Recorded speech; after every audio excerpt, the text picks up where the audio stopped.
Cuando el Concilio Vaticano II va a estudiar el tema del seminario, comienza con esas dos famosas palabras, optatam Deus. La renovación de toda la Iglesia depende en gran parte del ministerio de los sacerdotes, y por eso este Sacrosanto Concilio quiere darle una máxima importancia a la preparación de los sacerdotes en el seminario. El Espíritu Santo que renueva la Iglesia desde dentro, y los sacerdotes, instrumentos del Espíritu de Dios, son los dos grandes agentes de la renovación de la Iglesia y por tanto de la renovación del mundo. Y todos los demás, religiosos, religiosas, laicos, forman ese pueblo de Dios que, dirigido, santificado, instruidos por el ministerio sacerdotal, tienen que ser sal de la tierra, luz del mundo.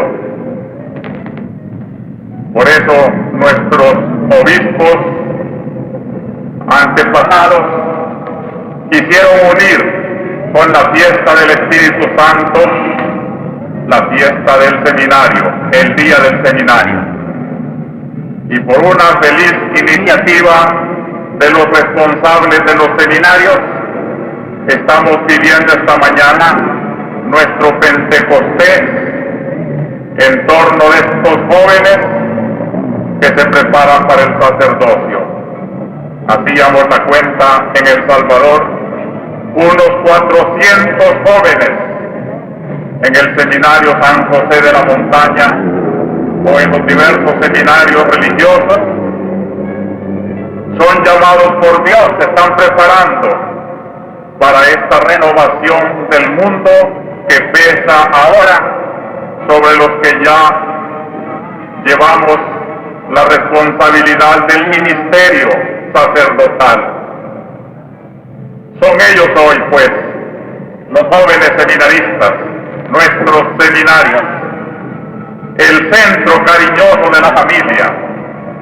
En torno de ellos vamos a dirigir esta mañana nuestro pensamiento, nuestras reflexiones, sabiendo que como pueblo de Dios a todos interesa no solo esa intimidad santa del Espíritu que viene en Pentecostés, sino estos instrumentos humanos del Espíritu de Dios que somos los sacerdotes. Y ante una boda inclemente de nuestro clero, sentimos más que nunca la necesidad de nuestros sacerdotes propios. Queremos rendir homenaje de gratitud y admiración a los sacerdotes que han venido de otras regiones a prestarnos esa colaboración necesaria. Los necesitamos. Por eso sentimos que se nos arranque de nosotros esa presencia colaboradora. Los seguimos con el cariño, con el agradecimiento, no solo sus hermanos sacerdotes, sino las comunidades que sienten al vivo la orfandad de esos dirigentes.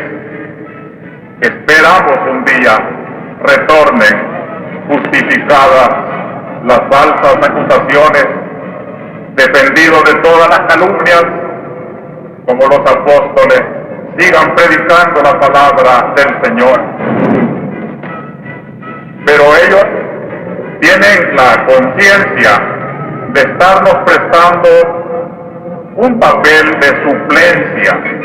Ellos son los primeros en comprender que cuando haya suficientes sacerdotes entre nosotros, su presencia ya no sería tan necesaria, aunque siempre la Iglesia universal necesita, así como el organismo, la circulación de la sangre que oxigena y lleva vida a todo el cuerpo, esta circulación también de los pastores, de los sacerdotes. Por eso no hay sacerdotes extranjeros, hay sacerdotes católicos, hay predicadores del reino de Dios, hay santificadores del pueblo, con más mérito cuando vienen de otras culturas, de otras regiones, a aprender nuestra idiosincrasia, nuestro modo de ser, para transmitirnos en el vehículo de nuestra propia cultura esa santidad que Cristo quiere de todos los pueblos, ese evangelio que es vida, esa gracia que es santidad en los corazones. Porque esta es la misión del sacerdote: santificar, enseñar, dirigir como pastores la comunidad hacia la unidad, hacia la santidad, hacia Dios. Cuando se pierde de vista esta meta, es cuando se llaman sacerdotes extranjeros y nacionales, cuando se confunden las sublimes metas de la predicación en promoción de la dignidad del hombre, en defensa de sus derechos, con otros intereses terrenales, políticos.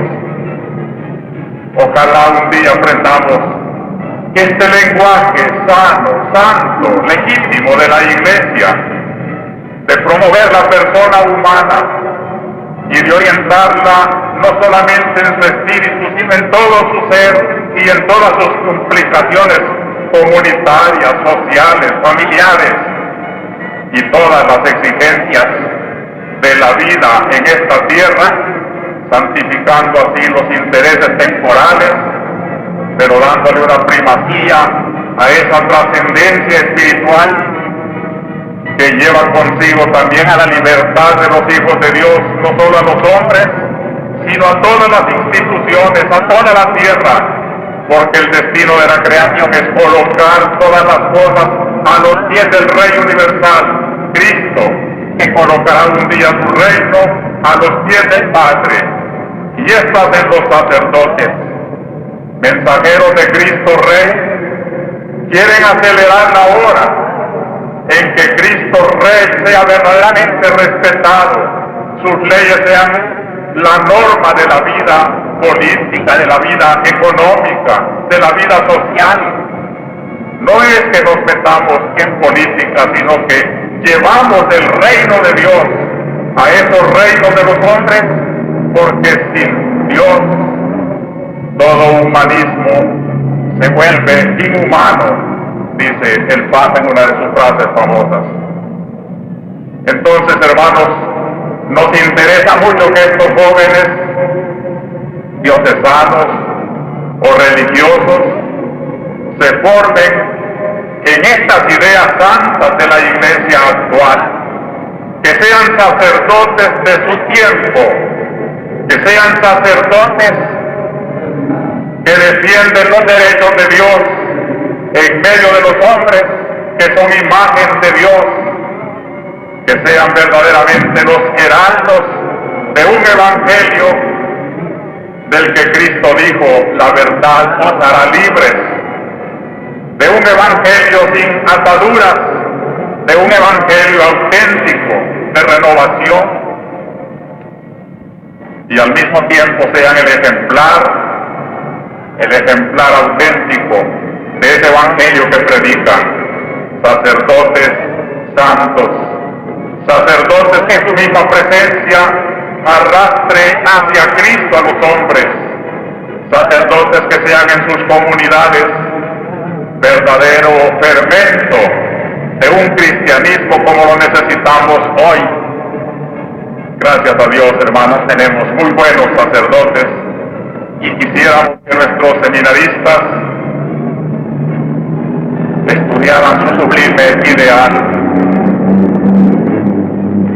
Un día, dice el concilio, todo este pueblo sacerdotal, religiosas, matrimonios, jóvenes universitarios, profesionales, campesinos, obreros, jornaleros, señoras del mercado, todo lo que es pueblo de Dios, necesita hacer divino eso que trabaja con sus manos. Ellos son pueblo sacerdotal. Ustedes le dan a todo su trabajo en que se ganan la vida un sentido divino, ofreciéndolo como hostias a Dios. Ustedes son sacerdotes. Pero ese sacerdote queda como trunco, queda sin rematarse, mientras no haya un hombre escogido de ese mismo pueblo para que, ungido con los poderes de Cristo y en su nombre, traiga al altar, en el símbolo del pan y el vino, el trabajo del obrero, el trabajo del profesional, todo el trabajo del pueblo de Dios, para poderle decir a Dios en la patena y en el cáliz: te ofrecemos esta hostia, este vino, fruto de la tierra, fruto del trabajo de los hombres. Es entonces cuando el pueblo sacerdotal siente que culmina su sacerdocio, porque hay un ministro sagrado que va a convertir ese trabajo en pan y vino, y ese pan y vino en cuerpo y sangre del Señor, en gloria de Dios, en salvación del mundo. Para esto se preparan los sacerdotes, para darle un sentido divino al trabajo sacerdotal del mundo. Y por eso no está completa una comunidad mientras no haya sacerdotes suficientes para que en cada pueblo, en cada cantón, en cada comunidad, en cada barrio, los hombres que allí trabajan sientan que hay un representante de Dios que le está dando una orientación divina a su vida y un sentido divino a su trabajo, ofreciéndoselo a Dios, sacerdote medianero entre Dios y los hombres. De allí que el interés de tener sacerdotes es interés de todo el pueblo de Dios. Yo quisiera, hermanos, este día va a ser un día de reflexión, pero que en la reflexión cada uno según su vocación. Tendremos grupos de seminaristas, de aspirantes a la vida religiosa, novicios, novicias. Tendremos también los mayores, las religiosas, los sacerdotes con los obispos y el pueblo seglar, matrimonios, estudiantes, jóvenes. Les invitamos a todos a que reflexione cada uno desde su propio papel, desde su propia vocación, el interés, la necesidad que tenemos de los sacerdotes, de unos sacerdotes que le den a la vida religiosa, a la vida laical, su verdadero sentido como Dios lo quiere, como iglesia. Es todo el pueblo de Dios, nos enseña el concilio, el que tiene el deber de fomentar las vocaciones. Afecta a la comunidad cristiana, la cual ha de procurarlo ante todo con una vida plenamente cristiana. Y sigue enumerando las diversas categorías. Quiero comenzar por expresarles a ustedes mi propio deber como pastor. Es deber de los obispos impulsar a su grey al fomento de vocaciones y procurar que todas las energías y esfuerzos se coordinen estrechamente y ayudar luego como padres, sin renunciar a sacrificio alguno, a quienes ellos juzguen han sido llamados a la heredad del Señor. Yo soy el primero obligado,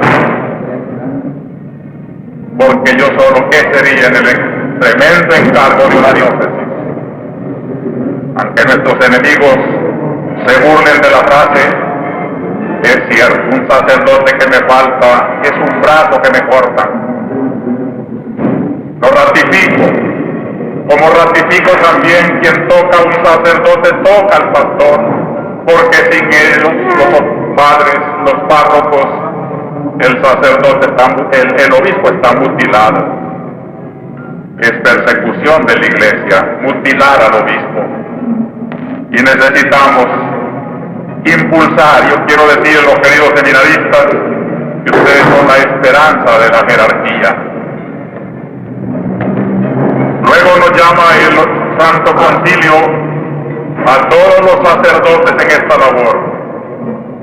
Demuestren todos los sacerdotes el celo apostólico, sobre todo en el fomento de las vocaciones, y con el ejemplo de su propia vida, humilde y laboriosa, llevada con alegría, y el de una caridad sacerdotal mutua y una unión fraternal en el trabajo, atraigan el ánimo de los adolescentes al sacerdocio. ¡Qué misterio de nosotros sacerdotes! Siempre junto a una vocación sacerdotal está la figura de un sacerdote. Si quisiéramos pedir la experiencia de todos los que estamos aquí ya ordenados, yo contaría también mi experiencia personal y encontraría en los orígenes de mi vocación las figuras sacerdotales de los misioneros que llegaban al pueblo, de los párrocos cariñosos con los niños. Y así cada uno podemos contar que siempre hubo un padre, un sacerdote, que engendró el sentido vocacional en nuestra vida. Y ahora, cuando los sacerdotes somos perseguidos, calumniados y hasta asesinados, sentimos que esas figuras sacerdotales se agigantan. Y hay muchos jóvenes que sienten el impulso de la vocación. Ojalá esta jornada de reflexión fuera para muchos jóvenes que no han pensado todavía en su destino, si acaso Dios nos está llamando aquí. Cuando ven tantas parroquias vacías, cuando ven sacerdotes asesinados, cuando ven que se persigue algo que vale porque lo que no vale no se persigue, la misión del sacerdote tiene que ser muy grande para que así la traten como trataron a Jesús, como trataron a los apóstoles. El ministerio de la iglesia siempre será perseguido. No tenemos que extrañarnos de llamar a la iglesia perseguida, si es una de sus notas históricas. Y los sacerdotes tenemos que estar dispuestos al martirio, a la persecución. Y a los jóvenes seminaristas de hoy me gusta oírles decir que hoy sienten más ganas de su sacerdocio, se sienten más atraídos a esta obra que no es de apoltronados, de comodones, sino que es de héroes, de valientes, de seguidores de Cristo hasta la cruz. Por eso, queridos hermanos sacerdotes, aprovechemos esta hora y en nuestra reflexión veamos qué podemos hacer en nuestras parroquias, en nuestros colegios, con nuestros jóvenes, para despertar muchas vocaciones. Luego se refiere también a los maestros y a todos los laicos. La mayor ayuda en este sentido la prestan, por un lado, aquellas familias que, animadas del espíritu de fe, caridad y piedad, son como un primer seminario, y por otro, las parroquias, de cuya fecundidad de vida participan los propios adolescentes. Los maestros y cuantos de una manera u otra se ocupan de la formación de los niños y de los jóvenes, principalmente las asociaciones católicas, procuren educar a los adolescentes a ellos confiados, de suerte que estos puedan percibir y seguir gustosos la vocación divina.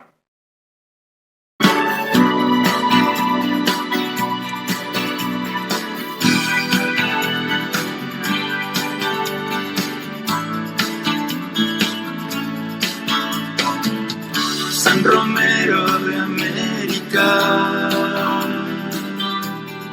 diste tu vida en ofrenda por amor a Jesús.